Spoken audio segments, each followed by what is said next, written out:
পরিষ্কার একটা ছেলে। আমরা যে বলি ফ্যাশন সেন্স, ফ্যাশন আইকন, সেটাই তো প্রথম কথাটা তো ও যে এখন পর্যন্ত ওর জনপ্রিয়তা আকাশচুম্বী, আমাদের কাছে তো আছেই, আমাদের বাপ মাদের কাছেও, তাই না? যে যেরকম এখন আমাদের পরের জেনারেশন যেটা তোরা যেটা সেই জেনারেশন মাঝে মাঝে আমাকে বলে যে ভাইয়া আপনাদের গান শুনে আমার বাবা মারাও প্রেম করছে, আমরাও প্রেম করছি।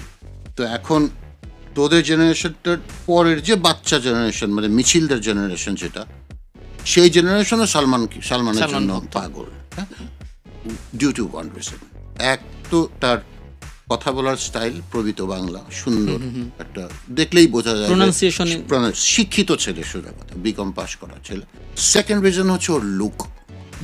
এমন এক লুক নিয়ে ও আসলো, যে লুকটা একদম নাড়িয়ে চাড়িয়ে দিল সবকিছু। এই নড়ে সরে উঠেছে লুক দেখে। আরেক কাণ্ড হয়েছিল রাজাক চাচার সময়। রাজাক চাচা যখন হিরো হয়ে আসলেন, তখন লুক ছিল যুগের, আসলে কি লুক রাজাক চাচার, কি সুন্দর ওই সময়ে, আসলে কি দেখতে রাজাক চাচা, চোখ ফেরানো যায় না, এরকম না, আয়না তো ওই মুখ দেখবে, ওই গানটা এখনো যখন সামনে আসে কি লাগে দেখতে রাজাক। ওই আরেক জিনিস রিপিটেড হলো সালমান, যেই হ্যাট পরে, গ্লাস পরে, মুখ পরে, লোক টোক তাকানোর ভঙ্গি টুকি সব মিলিয়ে এক বাক্যে যদি বলতো আধুনিকতার একটা ছাপ পাওয়া গেল। যে আধুনিকতাটা 90-এর আধুনিকতা না, চিরন্তন আধুনিকতা। ওই স্টাইল, সেই রাজাক চাচারও যেই স্টাইলটা ছিল, একই জিনিস। সালমানের কিছু কিছু ফটোগ্রাফি দেখলে মনে হবে যে রাজাক চাচার সাথে এত মিল কেন ইয়াং টাইমটাতে, বিকজ এইগুলি চিরন্তন লুক, এভারগ্রিন লুক এবং পশ লুক। এই লুকগুলি কখনো পুরানো হওয়ার লুক। এটাই হচ্ছে সালমানের মেইন মানে রহস্য। বাংলা চলচ্চিত্র যতদিন থাকবে ইতিহাসে, সালমান একদম টপ র্যাঙ্কে আজীবন থাকবে। আমাদের এই যে বাচ্চারা, সাকিব এত সুন্দর, এত সুন্দর নিজেকে পরিণত করেছে আস্তে আস্তে। 200 ছবি করেছে, তারপরে দেখা গেল গত 20টা ছবি ওর কাজের কাজ হয়েছে, গত 6-7টা ছবি তো একদম আকাশ 4-5 বছর। আসলে তারাও পর্যন্ত বলে সালমান ভাই আরে বা কি লুক। 4 বছরের ক্যারিয়ার যদি বলি, অল্প কয়েকটা সিনেমা।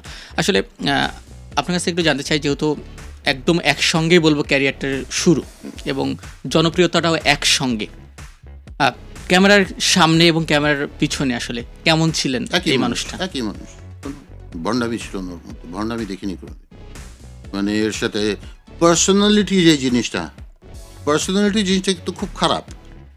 এই জিনিসটা মানুষ বোঝে না আসলে। অনেক সময় বলে না যে আরে কি পার্সোনালিটি, তারপর তো ফেক তো জিনিসটা, মানে একটা ভাব ধৈরা সে আসছে, ওইটারে বলতেছে পার্সোনালিটি।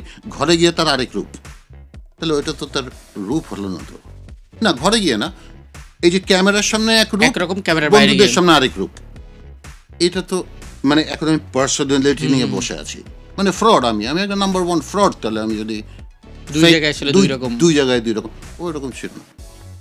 ক্যামেরার পিছনে সামনে। ওনার যদি একটা বিশেষ গুণ যদি আপনার কাছে জানতে চাই, কোন গুণটা আপনার সব থেকে বেশি মনে ধরেছিল বা মনে আছে?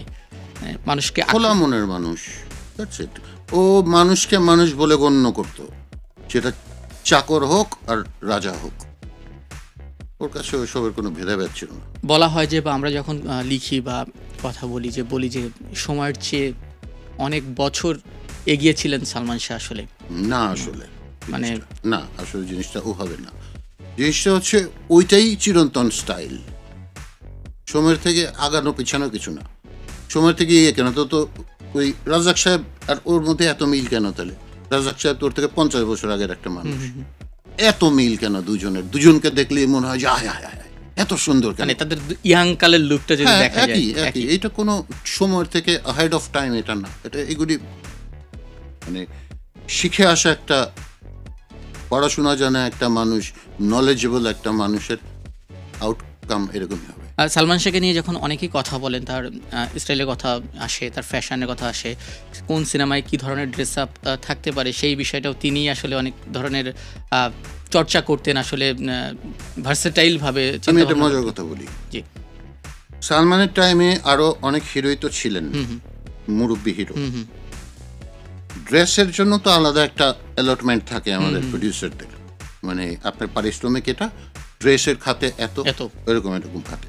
ড্রেসের খাতে যেই খরচগুলো নর্মালি বরাদ্দ করা হতো, আমি নিজের চোখে দেখেছি অন্যান্য মেগা স্টারদের রাইডার নামে একটা কেটস ছিল না, হ্যাঁ? ওই 450 টাকা দামের রাইডার পরে।